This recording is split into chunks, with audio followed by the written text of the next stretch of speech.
जी हाँ गाइस, ये खबर बहुत ज्यादा चर्चा में रहती है कि यूजीसी नेट एग्जाम का पैटर्न अब चेंज होगा। काफी समय से ये बात चलती आ रही है कि पेपर वन से कुछ ऐसे टॉपिक्स हैं जो कि हटा दिए जाएंगे, जो कि लेस इंपॉर्टेंट है, और कुछ ऐसे टॉपिक्स हैं जो कि वापस ला दिए जाएंगे, ऐड ऑन कर दिए जाएंगे। इस तरीके से जो है पैटर्न चेंज होगा। और काफी लोग तो ये भी कहते हैं कि पेपर वन की वेटेज अब बढ़ने वाली है, कई लोग कहते हैं कि पेपर टू की वेटेज बढ़ने वाली है। बहुत सारी ऐसी चीजें अक्सर सामने देखी गई हैं, लेकिन आज मैं आपको यहां पर बताऊंगा कि एग्जाम पैटर्न चेंज हो रहा है तो उसका एग्जैक्ट मतलब क्या है, जो कि हम पिछले कुछ समय में एनटीए के साथ देखते आए हैं। आपको ये तो बात पता ही है कि एग्जाम पैटर्न का मतलब यह है कि पेपर वन है, पेपर टू है। पेपर वन में 50 क्वेश्चन है, हर क्वेश्चन 2 नंबर का, और पेपर टू में 100 क्वेश्चन है, हर क्वेश्चन 2 नंबर का, यानी कि टोटल तकरीबन 300 नंबर का पेपर। अब 300 नंबर का पेपर है, सारी चीजें वैसी की वैसी हैं, नेगेटिव मार्किंग नहीं है, सारी बात मान ली, लेकिन फिर सिलेक्शन क्यों नहीं हो रहा? अगर एग्जाम पैटर्न सेम है बच्चों, तो सिलेक्शन होने में इतनी ज्यादा दिक्कत क्यों आ रही है? क्योंकि इतने सारे बच्चे एग्जाम देते हैं, लेकिन एग्जाम जो क्रैक करके आते हैं वो रेशियो बहुत ही ज्यादा कम होता है। जो लोग सच में मेहनत करते हैं वही लोग एग्जाम निकाल कर लेकर जा पाते हैं। तो यहां पर अब अगर मैं बात करता हूं एग्जाम पैटर्न की, तो अब मैं आपको समझाता हूं कि एग्जाम पैटर्न चेंज होने का आखिरकार मतलब है तो है क्या। गाइस, पहले ऐसा होता था, अगर आप पहले से एग्जाम दे रहे हैं या जो भी आपके सीनियर्स भी होंगे, तो वहां पर यह बात बिल्कुल साफ तौर पर देखी जाती थी कि एग्जाम की 10 यूनिट होती थी। मैं पेपर वन की बात करूंगा as a paper one faculty, है ना। तो 10 यूनिट्स होती थी, हर यूनिट से बराबर बराबर क्वेश्चंस आते थे, हर यूनिट से इक्वल इक्वल क्वेश्चन आते थे।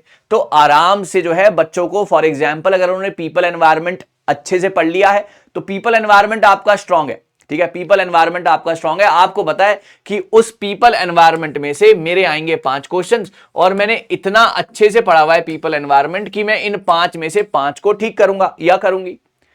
अब ऐसे ही with the higher education, with the ICT, maths, reasoning and DI, लेकिन अब चीजों में बदलाव देखा गया विद द टाइम। पहले ऐसा होता था कि आपने एक यूनिट, आपने अगर 10 यूनिट है, अगर आपने 8 अच्छी तरह कर ली या 7 अच्छी तरह कर ली, तो आपको यह पता है कि 7 5 35 क्वेश्चंस मेरे ठीक होने वाले हैं, यानी कि पेपर वन में मेरे 70 नंबर तो आ गए। अब मुझे पेपर टू की तैयारी करनी है, लेकिन अब विद द टाइम पैटर्न बदले जाने का मतलब यह है गाइस कि अब आपका जो ये इक्वालिटी है, अब ये खराब हो गई है। कभी कभार अगर आप हायर एजुकेशन को अच्छे से पढ़कर नहीं गए हैं, या आपने उसके कुछ टॉपिक्स छोड़ दिए हैं, जैसे कि आपने कमीशंस को छोड़ दिया है, आपने एनईपी को छोड़ दिया है, आपने और जितनी भी हायर एजुकेशन के इनिशिएटिव्स हैं आपने इसको छोड़ दिया है, आपने अच्छे से सिलेबस किया लेकिन आपने हायर एजुकेशन के कुछ पार्ट्स को छोड़ दिया, और वहां से ही आपके सवाल, अगर हायर एजुकेशन में 7 सवाल आ गए उस पर्टिकुलर डे के ऊपर, तो आपका तो नुकसान हो गया। So this is what an examination pattern change का मतलब, राइट। तो आप अभी भी, आपके पास थोड़ा सा टाइम बाकी है, तो मैं आपसे बस यही कहूंगा कि सारी की सारी यूनिट्स को बहुत ज्यादा ध्यान से पढ़ें। कुछ ऐसी चीजें हैं जिनका सिलेबस में जिक्र नहीं होता, जिनका सिलेबस में जिक्र नहीं होता, लेकिन फिर भी वो आपके एग्जाम में पूछी जाती हैं। जैसे कि अगर मैं आईसीटी की बात करता हूं, आईसीटी की बात करता हूं, इसमें अब जो है ना करंट अफेयर्स को जो है इंक्लूड किया जाता है। करंट अफेयर्स का मतलब है जो भी आईसीटी में एजुकेशन के पर्पज से करंट अफेयर्स है वो आपसे पूछे जाएंगे। सिलेबस डिफाइंड है, 10 यूनिट है, लेकिन 10 यूनिट के बाहर से भी सवाल आते हैं। तो बाहर से सवाल आने का क्या मतलब है? बाहर से सवाल आने का यह मतलब है कि आपको जो है अपडेटेड रहना पड़ेगा। किसी टाइम पर ऐसा हुआ था कि एनईपी 2020 से, है ना, एनईपी 2020 से बहुत सारे सवाल देखने को मिले, अगर मैं हायर एजुकेशन की बात करूं, लेकिन विद द टाइम एनईपी को हटा दिया गया और अब डिजिटल इनिशिएटिव से बहुत सारे सवाल पूछे जा रहे हैं, है ना, डिजिटल इनिशिएटिव से बहुत सारे सवाल पूछे जा रहे हैं। तो आपको हर एक चीज को बहुत अच्छे से पढ़ना है, समझना है, तभी आपका सिलेक्शन जो है यहां पर पक्का हो सकता है। अगर आप सोचें कि आप बिट्स एंड पीसीज में यूनिट्स को कर लें, मतलब थोड़ा सा मैं यहां से कर लेता हूं, थोड़ा सा मैं वहां से कर लेता हूं, तो मेरा सिलेक्शन हो जाएगा, ऐसा नहीं करना है। आपका जो फोकस होना चाहिए ना गाइस, आपका फोकस होना चाहिए अब कंसेप्चुअल क्लैरिटी के ऊपर, है ना।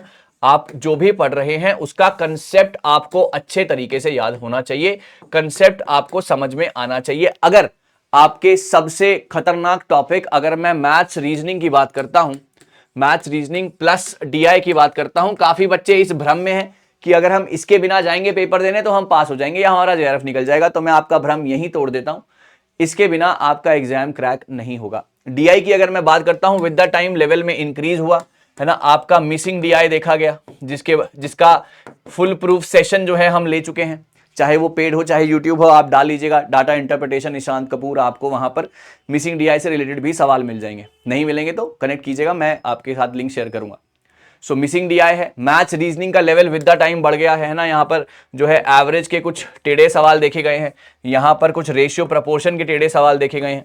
तो आपको जो है कंसेप्ट को पकड़ के चलना है। अगर आप कंसेप्ट को पकड़ के नहीं चलते हैं और आप सोचते हैं कि मैं थोड़ा थोड़ा हर जगह से कर लेता हूं, तो आपको इसका खामियाजा भुगतना पड़ सकता है बच्चों।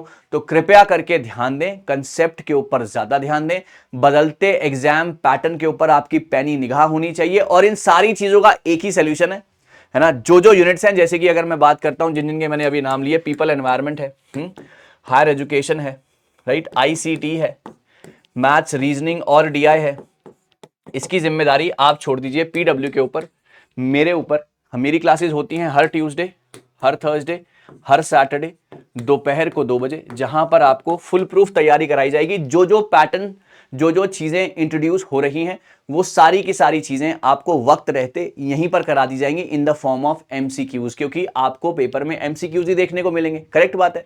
तो उसी के तरीके से अगर आपको चीजें समझाई जाएंगी तो आपको बहुत ज्यादा अच्छे से क्लियर होंगी। तो एग्जाम का पैटर्न बदले जाने का मतलब यह है कि विद द टाइम चीजें यूपीएससी लेवल को टच कर रही हैं। With the time UPSC level का जो मैच है वो आपका यूजीसी नेट में देखने को मिल रहा है, तो आपको पढ़ाई भी उसी दर्जे की करनी पड़ेगी, राइट।